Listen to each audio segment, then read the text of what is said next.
સાંભળવાથી કોણ શુદ્ધ થાય છે?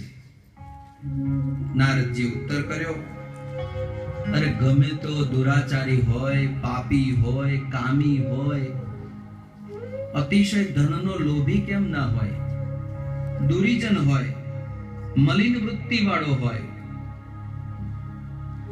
એવા જીવો પણ આ ભગવાનની કથા સાંભળીને મુક્ત થાય છે. અરે પ્રેત કેમ ના થયો હોય? પ્રેત એટલે ખબર પડે?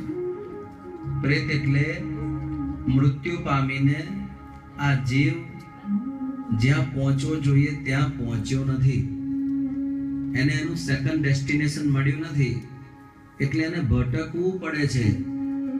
આને કહેવાય પ્રેત.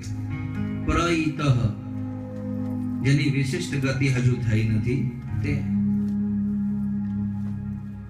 એવું ઉત્તમ ચરિત્ર હે ભક્તો હું આપણને સંભળાવવા જઈ રહ્યો છું, તો આપ ખૂબ શાંતિથી સાંભળો. સંત કુમારોએ કહ્યું, તુંગભદ્રા નદીના કિનારે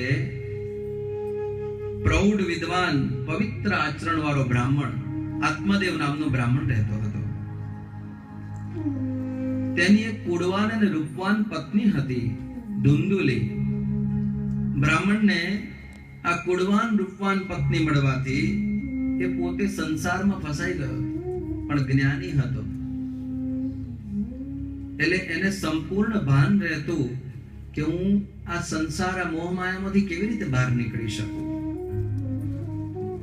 પોતાનું લગ્ન જીવન આગળ વધવા લાગ્યું. સંતાન નહીં પ્રાપ્તિ થતા નવું દુઃખ એને સતાવવા લાગ્યું કે અરે રે, હું બ્રાહ્મણ જ્ઞાની, મારે ઘેર સંતાન નહીં, હું બીજા બધાને આશીર્વાદ આપું પુત્રવતી ભવ, અને મારે ઘેર સંતાન નહીં.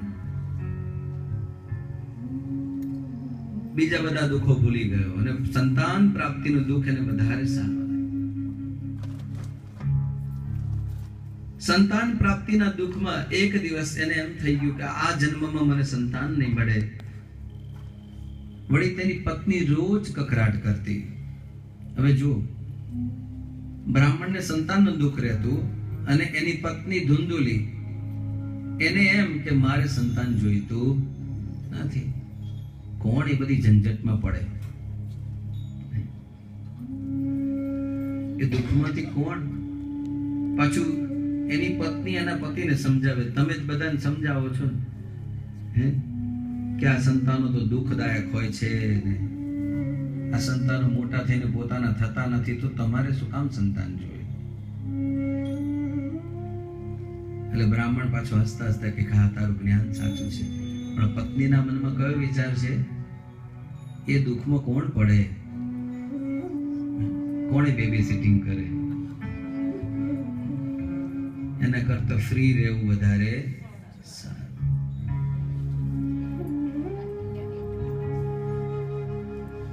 બે બાજુનું દુઃખ છે. સંતાન પ્રાપ્ત થયા પછી જો સંસ્કાર આપવામાં ન આવે, એ જ સંતાન દુઃખદાયક બને. ત્યારે એમ થાય આના કરતા પેટે પથરો પાક્યો હોત તો વધારે સારું. અને સંતાન ન હોવા એમ ભાગ્યને સ્વીકારીને તમે ભગવાનની ભક્તિ કરો તો ભગવાન તમારો અંતકાળે ઉદ્ધાર કરે. પણ અજ્ઞાનને કારણે એવું દુઃખ ઊભું થાય છે કે મારે જ સંતાન નથી. એટલે આત્મદેવ આત્મહત્યા કરવા નીકળી ગયો. દૂર દૂર સુધી પહોંચ્યો. એને એમ થઈ ગયું કે હવે અહીંયાથી ખીણમાં પડી જવું છે. અને ત્યાં જ એક વૃક્ષની નીચે મહાત્મા બેઠા હતા, સંન્યાસી. એને એમ થઈ ગયું કે લાવને અંતકાળે ભગવાને કહ્યું છે કે અંતકાળે સંન્યાસીના દર્શન કર્યા હોય તો વધારે સારું.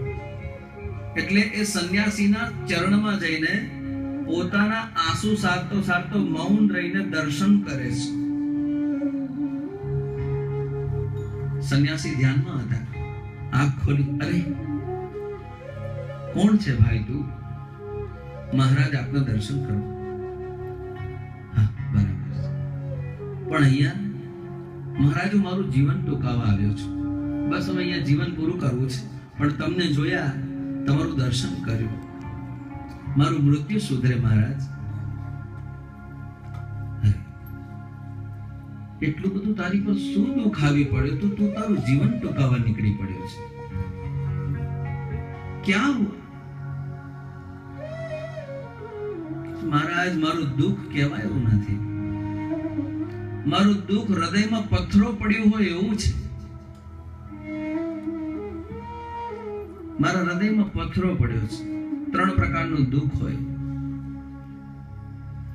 કેટલાક દુઃખ પથ્થર જેવા હોય, કેટલા દુઃખ પાણી જેવા હોય, અને કેટલાક દુઃખ વરાળ જેવા હોય. હૃદયના અંતરના ખૂણામાં પડેલું દુઃખ હોય ને પથ્થર જેવું હોય. માણસ કોઈને કહી ના શકે. અરે ધનવાન માણસ હોય ને એને એવા દુઃખ હોય ને કે બીજાની સાથે શેર ના કરી શકે. આ પથ્થર જેવું દુઃખ હોય. પણ આવો કોઈ સંન્યાસી આવે અને જ્યારે માથે હાથ ફેરવે ને, આશ્વાસન રૂપી હાથ ફેરવે ને, માણસ દુઃખની જેમ ઓગળી જતો હોય. बर्फ नो पहाड़ जेम ओगरी जाए. इस हिमालय से अब तो गंगा निकलनी चाहिए. इस हिमालय से अब तो गंगा निकलनी चाहिए. यह पीर हिम से अब तो पिघलनी चाहिए. यह पीर हिम से अब तो पिघलनी चाहिए. अब तो इस हिमालय से गंगा निकलनी चाहिए. केवा माड्यो महाराज, संतानનું દુઃખ છે, પણ જ્યારે કોક હાથ ફેરવે ને તો ચોધાર આંસુ રડવા માંડ્યો. આત્મદેવ મહારાજ, મને એવું લાગે છે કે આપના દર્શનથી મને એવું લાગે છે કે તમે મારું કંઈક નિવારણ કરશો. હવે સંન્યાસીને જોયા કે તારી સમસ્યાનું નિવારણ હું જોઈ શકું છું. હે આત્મદેવ, 7 જન્મો સુધી તારા ભાગ્યમાં સંતાન નથી.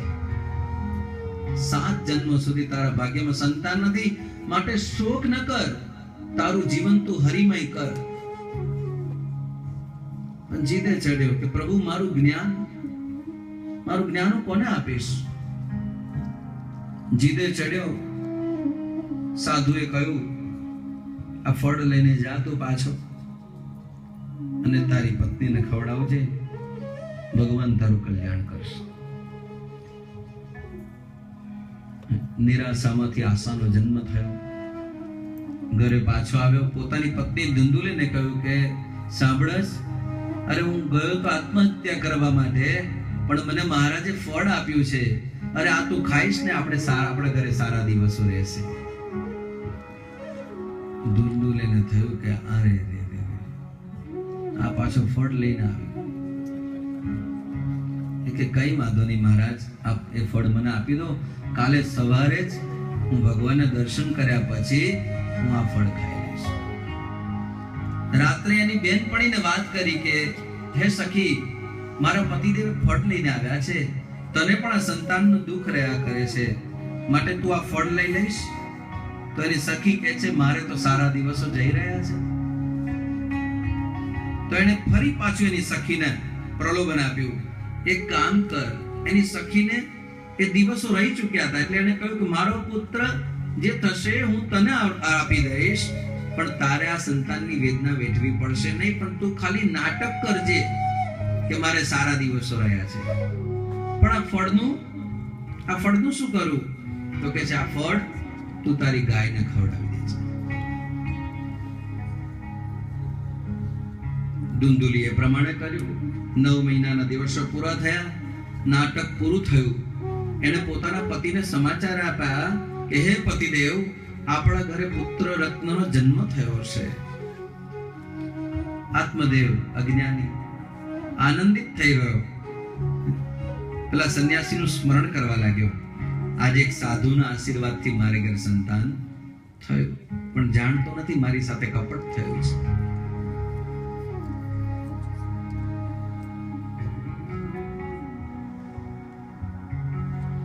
થોડા દિવસો વીત્યા.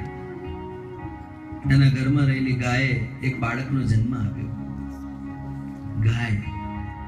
ગાયે મનુષ્યને જન્મ આપ્યો. મને એવું લાગે છે કે આ વિજ્ઞાન હજુ આ શોધમાં બાકી છે.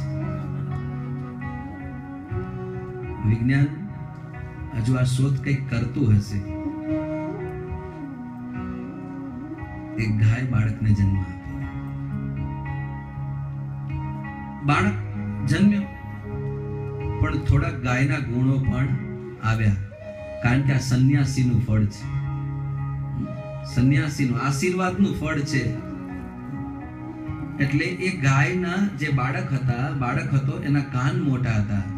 એટલે બ્રાહ્મણે એ પુત્રને સ્વીકાર કર્યો ભગવાનનું ફળ માનીને, અને એનું નામ પાડ્યું શ્રી ગોકર્ણ મહારાજ કી જય. અને પેલો જે પુત્ર થયો હતો એનું નામ પાડ્યું ધુંધુકારી. ધુંધુલીનો પુત્ર ધુંધુકારી. સત અને અસત વાસના બંને બ્રાહ્મણના ઘરમાં મળી. જે સતવાસનાથી પુત્ર થયો હતો, ગૌથી જે પુત્ર થયો હતો, ગોકર્ણ વિદ્વાન થયો, પોતાના પિતાને આનંદ આપનારો થયો, અનેક પ્રકારના શાસ્ત્રો ભણ્યો. જ્યારે પોતાની પત્નીએ જે પુત્રને, એટલે કે ધુંધુકારીએ જે પુત્ર ધુંધુકારી હતો, એ દુર્જન થયો, દુર્જન બન્યો. પોતાના માતા પિતાને જ કુકર્મોથી રંજાડવા લાગ્યો. હાહાકાર. લોકો બ્રાહ્મણની વાતો કરે, આત્મદેવની. અરે તારે ઘેર એક પુત્ર આવો ને એક પુત્ર આવો, આવું કેવી રીતે બને? બ્રાહ્મણને થયું કે આ અનર્થ થઈ રહ્યો છે. પરણાવ્યો, પણ જુગાર, મદિરાપાન એના રસ્તે ચડી ગયો. ખૂબ રંજાડી રહ્યો છે. એક દિવસ એના ત્રાસથી કંટાળીને એને એની માને ખૂબ મારી. આ દુર્જન બાળકોનું પરિણામ. એમ કે છે કે એની માં કૂવામાં પડીને મૃત્યુ પામી. આત્મદેવ બ્રાહ્મણ વિચાર કરવા લાગ્યો.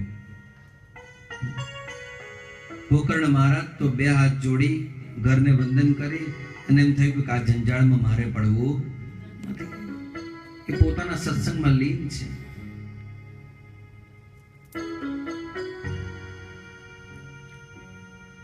આમ પરિણામ આવતા એક દિવસ આત્મદેવ કંટાળીને પોતાના પુત્રને કહે છે કે હે પુત્ર, તું આ રીતે જ્ઞાની અને તારો ભાઈ આવી રીતે રંજાડનારો. અને એ સમયે ગોકર્ણ મહારાજે ઉપદેશ કર્યો છે. બાળક પોતાના બાપને ઉપદેશ કરે છે કે હે પિતાજી, આપ તો ખૂબ જ્ઞાની છો, તમારે જ આ બધું જોવાની જરૂર હતી. આ બધી તમારી જ ઊભી કરેલી માયા છે, તમારા કર્મોનું ફળ છે. માટે આપે વિચાર કરવાની જરૂર હતી. ખૂબ સરસ એક શ્લોકનું ગાન કર્યું ગોકર્ણ મહારાજે. ધર્મં ભજસ્વ સતતં ત્યજ લોક ધર્માન સેવસ્વ સાધુ પુરુષાન જહિ કામ તૃષ્ણા અન્યસ્ય દોષ ગુણ ચિહ્ન